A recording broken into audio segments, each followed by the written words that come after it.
Fete Nabino Bobeti Libakou ya Kolanda Biso à travers notre chaîne MDM TV, à travers sa rubrique Biano. Biano et Zabongo, rubrique où Kolobisara Bongo Bayi politique sur toutes les questions de l'ère. À travers cette émission, déjà pour notre premier numéro, tout ça on a plaisir. Il y a Royambela Bino, M. Chansar Menda, Oyazabongo, analyste politique, cadre aussi, il y a INT, il y a président Vital Kamerhe. À travers il y a toujours mes capés sur toutes les actualités de l'ère Oyezolo Bisabongo, opinion politique.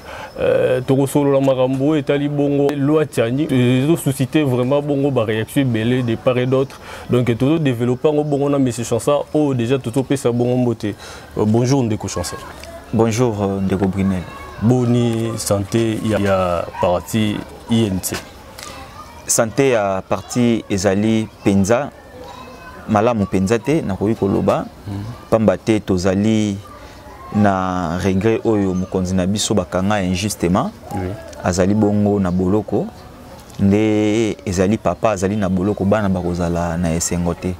Mais na sima ya likambo wana maso mazali kotambola penza malamu ndenge parti esengaka etambolama d'ailleurs na ba sondage ya suka tote ko za plébiscité parti ya Yambo République démocratique du Congo ezali mieux structuré. Ouais, ezali bon plébiscité na plateforme ba média ebele na monaki yango na ba réseaux sociaux ba média ebele oyo et outil ko sala ba sondage wana nde ba plébiscité UNC comme actuellement comme meilleur parti Oyo ezali structuré. Alors, en tout cas, un peu moi, très vite en besoin, il fallait tout banda quand même na actualité topé sangwe mao ebetaki bongo République démocratique du Congo autaki kobungisa bongo cardinal émérite aza bongo na kombo ya Laurent Mosengo Passigna déjà depuis dimanche passé na habité yoza bongo analyste politique mais peut-être au dans la paix na religion moko songolo pakala derrière yo.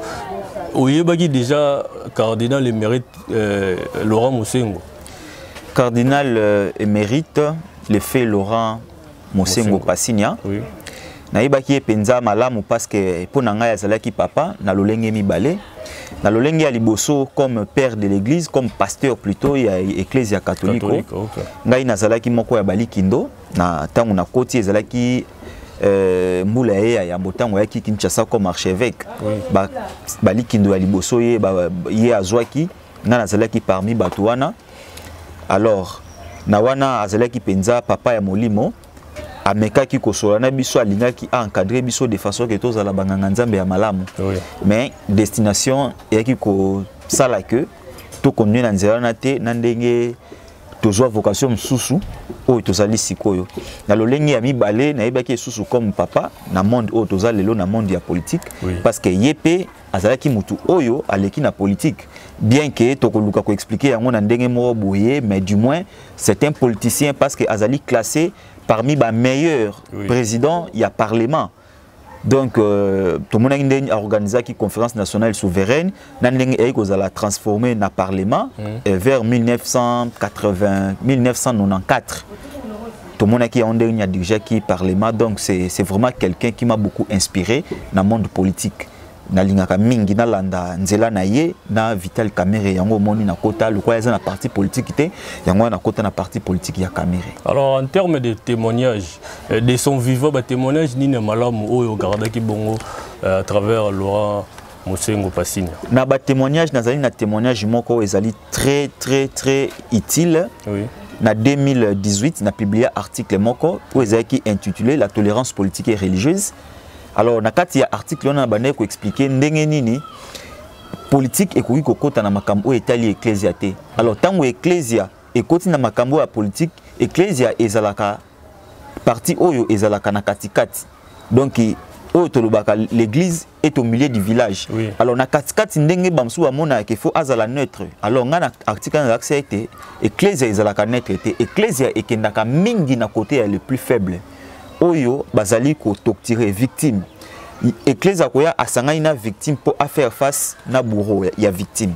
Ezali biloko on a laksaki na kati ya article wana pe na sitaki mingi ba discours ya cardinal Mosengo na sitaki yango mingi na kati ya article wana ezaki publié na na pensée agissante il y a université Saint-Augustin de Kinshasa. Alors na meka ki kotal sa makamwa donc azali vraiment exemple ya malamu pour na vie politique na ngai. Donc témoignage ngai si na sala ngo déjà avant même akufa na ko lobate lelo susu po na ndenga akufi menga na sala ki yango ko banda azalaki na bomoi. Donc, par rapport à dire, l'Église catholique ils ont donné quand même voix sur la question de la CENI et tout consort, le sujet des politiques là, baza quand même na droit à ça là. Ecclesia ezalaka na ba mission oyo esengaka esala pona komema peuple de Dieu vers le salut. Bazalaka na mission prophétique, bazalaka na mission évangélique, bazalaka na mission sociale. Alors mission sociale ya Ecclesia esengaka ete bana na Nzambe ba vivre malamu, balia malamu, batanga malamu, bazwa bokolongono malamu, basala makamyo so eleka malamu. Alors lokola mission sociale ya Ecclesia ezali penza à 100% maboko ya Ecclesia te ebandaka et dépendaka plutôt mingi na maboko ya bayi politique ya mwana esengeli bayi politique basimba mboka malamu tangu Ecclesia catholique emonaki bayi politique bazali kosimba mboka malamu te ya mwana to monaki CLC ebimaki implication ya Ecclesia catholique ezalaki makasi pe monseigneur Cardinal Laurent Mosengo a joué qui rôle ya makasi pona alternance ya mboka na biso soki yete mbele CLC etaka makolo na balabala te soki CLC etaka makolo na balabala te mbele ndeko Kabila tant so azalelo na pouvoir donc to lobite que CLC mtelongola Kabila mais CLC ezalaki groupe oyo ya makasi etaki pression elongo na opposition pour Kabila akende donc monseigneur Mosengo a joué qui rôle ya makasi na départ ya Kabila pe na alternance politique o esalimaki bongo le 24 janvier 2019. Alors, tous on a bon na dossier à INT, nous lobaki na entrée de jeu déjà bozali d'insérénité parce que président national na bino topé président il y a INT à Zabongo na boloko. Mais tout est commun quand même par rapport à procès en appel, bah kiti saki quand même nombre d'années où bakatela qui na procès à Liboso. Après ça et suscité qui aussi ba réaction et puis ba menace et ça là qui même partout que bientôt là, Borozo quittait Union Sacrée. Mais après, la déclaration et interview au président de la République et accordé Kibongo, na ba média et libanda to monique qui me continue. C'est comme si vous se mettre d'accord na bango comment. Nungu ezalaki makasi, mais ezalaki te ke to longo, to longo pona nini. Pouvoir wana ezali ya biso nyonso, eza dompté. Eza lutte auto salaki UNC na IDPS. To sali lutte, to sali accord, to ju pouvoir pona nini to longo. Secrétaire général, il y a UNC, Billy Kambale, 5 étoiles, le général. Aloba qui va suspendre participation, il y a UNC, et c'est là qui a député dans la réunion, il y a Union Sacrée, il y a cash. Suspension. Suspension, on appelle ça qui na précipitation, parce que suspension, on a qui poto évaluer quand même to outil, et si kato bandaki, et si kato comme il faut ça la moins évaluation, to bandeng ni yakoba. Alors, biso to zoa qui moins retraite, to sali évaluation, kalate tombe sous to remona déjà makambo eko salema na ndenge oyo INC lingi elinga ki salema. Donc c'est là qui juste simple suspension, il y a participation, il y a ba député na précisé, il y a ba député na kat il y a ba réunion, il y a Union Sacrée na il y a cash. Donc c'est là qui pensa te que tolongwe Union Sacrée, tolongwa kité. Alors, par rapport à Dirozolo Obama qui est Vital Kamerhe à Zabongo, prisonnier politique, il y a un régime en place. On les Zabongo, militaires, il y a INC, Bazolo Bango, tout le cadre Bango. Parce qu'il faut qu'il y ait na baïke bazota la biso na minute. Omoni na ba émission oyo na sala na bino kala, na bané toujours ko epsa bino ke makambo ezali malamu. Tozali ko tambola malamu. Alors to pesa ki longonya na mokonzi ya mboka ndenge atikaki politique atikaki justice ezala indépendante et sala musala na yango. Alors tout le monde peut ndenge ni justice et sali musala na yango bien que salemi bien pété. Alors et salemi bien té na kokoma. Tolakisa qui a plusieurs fois qu'ils ont acharnement politique mais batu bandimela ki bisoté batu balobi caméra ibi batu balobi non azamo ibi a détourné mais a détourné combien balobaraté ba condamné na premier degré tu es na deuxième degré to monaki makamdenge lekelaki Jamal oyo azalaki moto ya yambo oyo esengelaki a rendre compte na justice yewana bazalaki na peine de mona ndeko Kamerhe alongwe na 20 akiti na 6 Kamere oyo azalaki koakize oyo azwaki ata mbongo ya leta te oyo ata ba témoin oyo bayaki koloba na procès ya premier degré balobaki te ke notre pesaki mbongo na maboko ya Kamere kasi balongoli na 20 bakitisi na 13 na motif nini kaka bazuzu nde bayebi. Est-ce que justice économique ça la deux poids deux mesures ba condamner mibale na infraction moko d'ailleurs moko kutu aza principal à longwa na 20 na 6 mususu a longwa na 20 na 13 d'abord ezana no comment o biso to ko comprendre que ezali justice moko o ezali très partial eza vraiment na impartialité te ya mwana o biso ezali kolobaki ezalaki procès politique toyokaki interview o yo président accordaki na journaliste Françoise na journaliste Christian Lusako ya Top Congo na Goma to monaki que président moko alobaki azana no satisfait na mosala ya justice te ba magistrat belé bazali corrompu bazali influencé par ba conseiller na ye. Alors à CPLT na mosala justice sali mais tant alobi à CPLT mais à CPLT pour ba rendre justice pour na collaborateur na ye. Alors le kola ye moko azali zuzi ya yambo alobaki yango directement et indirectement alobaki bien na CPLT na musala justice ezali ko sala nzana nous satisfait parce que corruption eza makasi le kola ye moko azali zuzi ya yambo ye moko azali magistrat ya yambo ye moko azali commandant ya yambo ya la police pe commandant ya yambo ya FRDC. Nous avons constaté que c'est Moussala Malamute. Tous allons kozela ye sikoyo a joué rôle na ya garant des institutions à rendre justice par rapport au procès à Kamere parce que ye azali zuzi ya yambo. Alors le kola atika ki bazuzi basala Moussala ndenge conseil zali ko senga bazala indépendant ye pe atika ki basali mais ba sepelisi yete parce que ba rendre justice te donc tous allons kozela ye à l'accès na peuple te ke collaborateur na ye aiba kité zuzi bazuzi bakoseli makambo. Alors, en termes déjà, il y a qu'à rendre justice normalement dans le bureau. Donc, il faut tous s'attendre à rumeur que Vital Kamerhe a bon gracié par le président de la République. Grâce à ce qui n'a pas conseillé à président Vital Kamerhe, n'a pas conseillé à Boya grâce wana. Ah bon? Pourquoi? Parce que il y a Azali innocent. Pourquoi ba kopesa sa grâce? Ba pesa grâce na muto Azali a coupable. Ba kopesa grâce pour nani? Na justice na code des procédures pénales. Oui. Innocent, mokano na ye ezalaka moko ezalaka mibale te ezalaka acquittement na blanchissement ezalaka te ke ba gracier ye ba graciaka mutu oyo azalaki azali reconnu coupable. Oui. Alors tozali susu na lolenge ya mibale même ba député pe ba lobi non to moni ba susu ba mosala te biso ba député tozali na ndingisa ya kopesa ye administrer. Alors, ngai pe na koyebisa ye aboya pe yango me madimensi wana.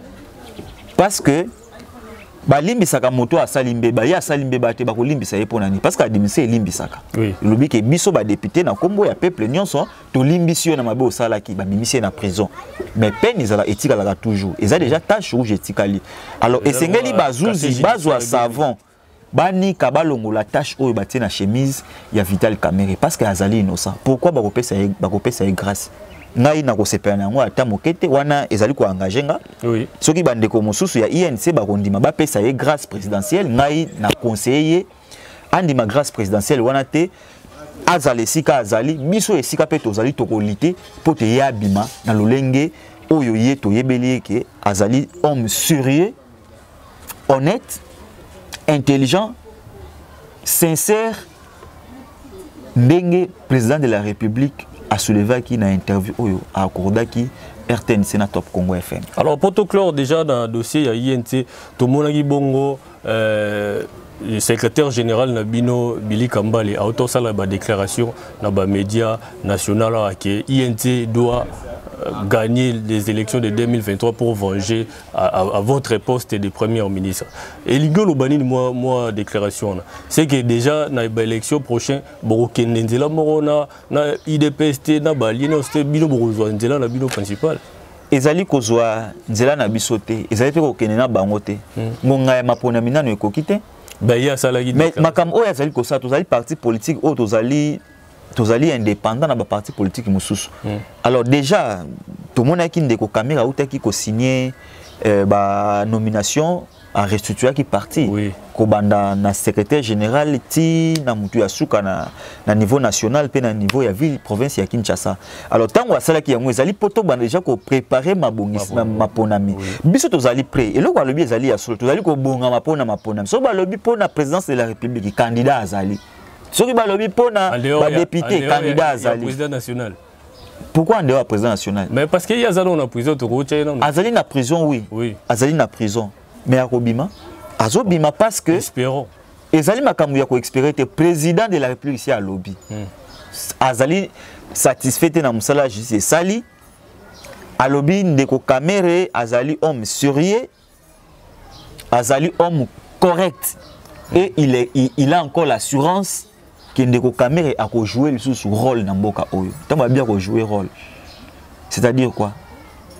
Ndeko Félix Tshisekedi wa azali président na biso alobaki yango ya azali zuzi ya yambo. Tobanga te tokomona yango loko la reconnaître que juste ça qui musala na yango te nde tokomona ndenge nini ndeko kamere akobima. Pe tozali en tout cas tozali très bien préparé to ko problème camion so kitoko makasi. Mais avant aussi, ce dossier, ils ont bon plus les opinions, puis ils ont une réaction par-ci, par-là. Ils ont bon dossier, il y a loi Tchani, ils ont bon déjà semaine passée endossé par l'honorable Tingi Polo pour qu'il y ait beaucoup déposé au niveau de l'Assemblée nationale. Il a évité, il en tant qu'analyste politique et puis cadre INC. Au Congo, ce point de vue par rapport à la loi. Ils ont pour ou contre? Bon. Ezali penza ozala pour to contre te mais du moins na osala analyse oui. Mais muna mtu akotirer conséquences ou to vérité na kati ya dossier yango. D'abord ezali loi Tchani te ezali loi Ntingi. Non, Tchani mutabandaki. Ezali loi Tchani te ezali loi Ntingi. Comment ça? Explique. Comment ça j'explique. Oui. Na kati ya règlement intérieur ya Assemblée nationale. Oui. Ceux qui ozali député te okoki komema loi te na kati il y a Assemblée nationale. Oui. Ce qui ont proposé loi, il faut opérer sango député. Alors tant opérer si député, loi wana ekola ta kombo ya député oyo andimi ko ya ko déposer yango na kati ya Assemblée. Oui, oui. Alors ezali loi Ntingi. Alors na kati ya loi Ntingi wana esengeli te ba makambo mibale. Makambo ya liboso o to benga ezali makambo ya mboka, makambo mabele, makambo ya makila. Nandenge ya kala, nandenge ya kala, avec la RDC traditionnelle, oui. J'allais soutenir cette loi. Alors avec la RDC moderne, loi on a ezalina ba risque ebele na si bolandi ba grande personnalité ya mboka oyo ba critiquer loi on a négativement, en commençant par le président lui-même de la République. Aza d'accord na loi on a été alobele yango déjà bien avant. Ba tu ba mboka oyo ezali ba congolais des pères et des mères. Dernièrement, dans une émission, je vais vous question. Moïse Katumbi, bazali ko boya lelo. Moïse Katumbi, azali congolais de mère, mais non du père. Mais à dirigeant Katanga, azala qui plébiscité meilleur gouverneur n'importe ya Kabila. Si. Abongisa Kimboka. André Kimbuta, azala qui congolais de père et de mère. Tout le monde a qui est belé à Bafoul ou à Tikeli Bisso. Tout le monde qui pèle sous une dengue à Tikeli Bisso, on a vu à Kinshasa. Congolais des pères et des mères. Toye koyoka actuellement awa. To banda yango kala banda kala Kabila azali congolais azali Tanzanie azali rwandais Kabila azali Congo azali Tanzanie azali rwandais. Mais les qui na zoé. Oui. Aouté kozala gouverneur ya Kolwezi je pense. Il y a Lualaba. Il y a Tanganyika. Aouté kozala gouverneur ya Tanganyika. Kozala gouverneur ya Tanganyika ndenge azala ki yona toyoki ba eko makambo o ya sali na Tanganyika. Mais congolais, je ne sais pas des pères ou des mères ou des mères ou des pères, je ne sais pas où étranger qui n'est pas non congolais mais tout le monde ndenge nini ya sali. Pona ngai mutu o esengel kotenza mutu o esengel azana souci ya peuple congolais. Azala français, azala américain, azala congolais, azala angolais mais aya asali la peuple. Wana ezali ko engager nga. Alors loi Tchani na loi Tingi plutôt na ministre oyo ezali ne sika na yango te. Mais na kosenga na Assemblée nationale eboya yango te. Eboya yango te ndenge ba recevoir ki yango ba juger yango pe recevable ba engager pe débat sur yango après ba voter non.